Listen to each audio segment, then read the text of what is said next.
حضرت شیخ احمد مجدد الفسانی علیہ رحمہ فرماتے ہیں، جو شخص اپنے اوپر 10 چیزوں کو لازم کر لیتا ہے تو لازمی نتیجہ یہ ہوتا ہے کہ وہ متقی بن جاتا ہے۔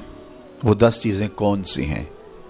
ماہ صیام کے ان حسین لمحوں میں ہمیں وہ 10 اوصاف اپنے اندر پیدا کرنے چاہیے تاکہ ہم متقی بن جائیں، اور متقی اللہ کے محبوب بندے ہیں۔ تقوی اختیار کرنے والے اللہ جل شانہ کی رحمتوں کے خاص مستحق ہیں۔ جنہیں تقوی کا نور نصیب ہوتا ہے وہ اللہ کی رحمتوں کے سائے میں آ جاتے ہیں۔ اگر ان پر مصائب، آلام، مشکلیں آتی ہیں تو ان کے تقوی کی وجہ سے اللہ انہیں راستے عطا کر دیتا ہے۔ وَمَن يَتَّقِ اللَّهَ يَجْعَل لَّهُ مَخْرَجًا وَيَرْزُقْهُ مِنْ حَيْثُ لَا يَحْتَسِبُ۔ اللہ اکبر۔ ارشاد فرمایا کہ جو اللہ سے ڈرتا ہے، تقوی اختیار کرتا ہے، اس کے لیے ہم مصیبت سے نکلنے کے راستے پیدا کر دیتے ہیں، اور اللہ جل شانہ اس کے لیے وہاں سے رزق عطا کرتا ہے جہاں سے اسے گمان بھی نہیں ہوتا ہے۔ تو یہ تقوی کا نتیجہ ہے جو اہل تقوی کو نصیب ہوتا ہے۔ تو حضرت شیخ نے 10 وہ امور بتائے جو اپنے اوپر لازم کر لینے سے تقوی نصیب ہوتا ہے۔ سب سے پہلی بات آپ فرماتے ہیں زبان کو غیبت سے بچائے۔ اتقاء کے حصول کے لیے زبان کو پاک کرنا ضروری ہے۔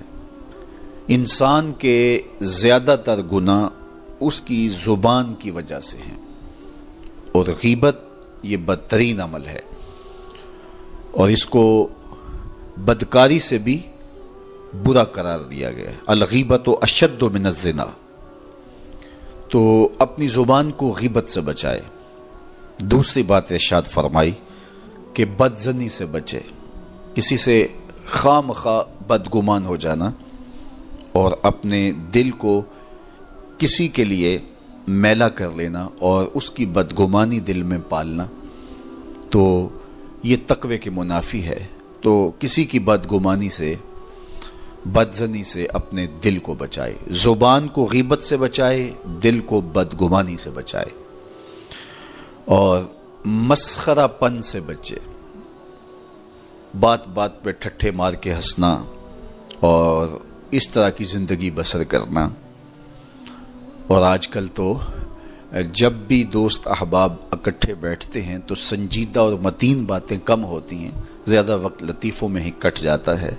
انسان کو خوش مزاج ہونا چاہیے، اس کی طبع میں شگفتگی ہونی چاہیے، لیکن شگفتگی، خوش مزاجی اور مسخرہ پن میں فرق ہے، اس کو سمجھنا چاہیے۔ سنجیدہ اور متین زندگی یہ مومن کی زینت ہے، انسانیت کا حسن ہے۔ اس لیے تقوی کے حصول میں مانع ہے مسخرہ پن۔ اگر کوئی شخص متقی بننا چاہتا ہے تو اس کو سنجیدہ اور متین بننا ہوگا۔ طبیعت کی خوش مزاجی یہ معنی نہیں ہے، لیکن مسخرہ پن اور چیز ہے، اس سے روک دیا گیا۔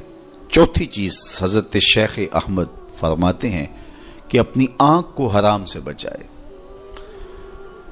اپنی آنکھ کی حفاظت کرنے سے تقوی حاصل ہوتا ہے۔ جب آنکھ خراب ہوتی ہے تو دل خراب ہوتا ہے، جب دل خراب ہوتا ہے تو پھر پورا بدن خراب ہو جاتا ہے۔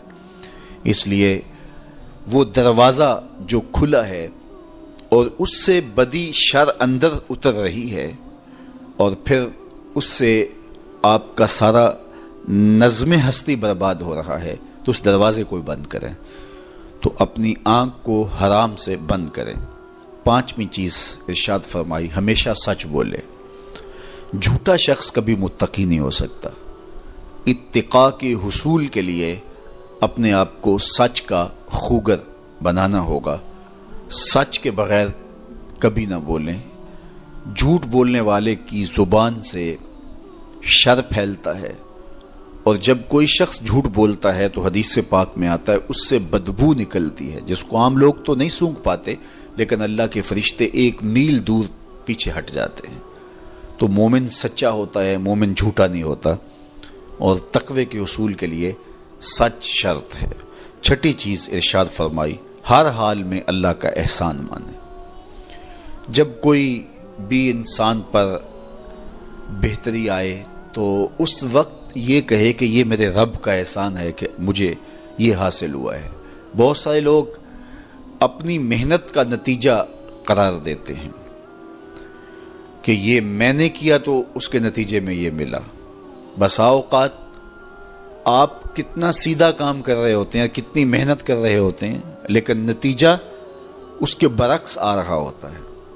سیدنا علی المرتضیٰ رضی اللہ تعالیٰ عنہ فرماتے ہیں میں نے اللہ کو اپنے ارادوں کی شکست سے پہچانا تو یہ اس کی کرم نوازی ہے کہ اس نے ایسا کر دیا۔ صحت میرا کمال نہیں، یہ اللہ کی عطا ہے۔ علم میرا کمال نہیں، یہ اللہ کی عطا ہے۔ لہجوں کی خوبصورتی یہ اس کی عطا سے ممکن ہے۔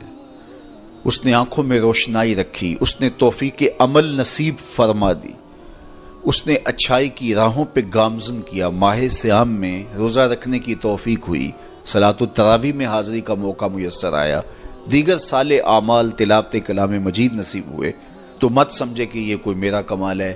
اللہ کا احسان مانے گا تو غرور پیدا نہیں ہوگا، تکبر پیدا نہیں ہوگا۔ تو ہر حال میں اللہ کا احسان مانے، جو بھی خیر اس کو ملے وہ کہے یہ میرے رب کی طرف سے ہے، اور اگر اس کا کرم نہ ہوتا تو یہ عمل مجھے نصیب نہ ہوتا۔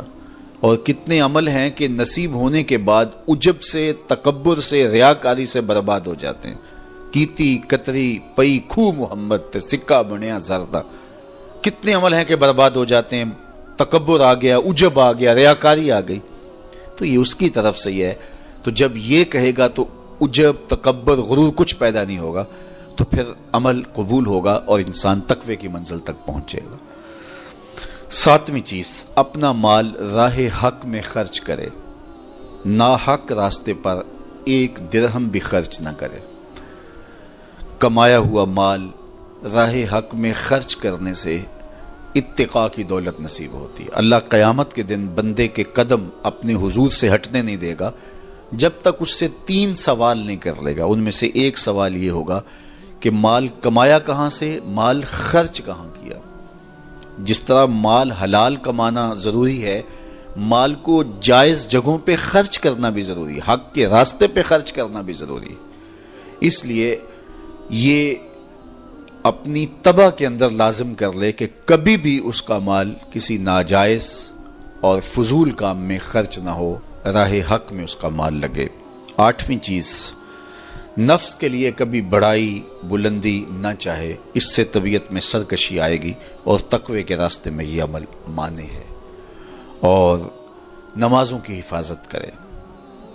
نمازوں کی اگر حفاظت نہیں کرتا تو باقی سارے عمل اس کے پاس ہیں، تو وہ متقی کیسے بن سکتا ہے؟ چونکہ یہ تو اسلام کا بنیادی فریضہ ہے جو اہل ایمان پر لازم کیا گیا ہے، جو کسی صورت کے اندر بھی، حتیٰ کہ حالت بیماری کے اندر بھی معافی جس کی نہیں ہے، سفر کے اندر بھی نماز کی معافی نہیں، مختصر کر دی گئی، قصر کر دی گئی، لیکن معافی نہیں دی گئی، حالت جنگ کے اندر بھی اس کی معافی نہیں ہے۔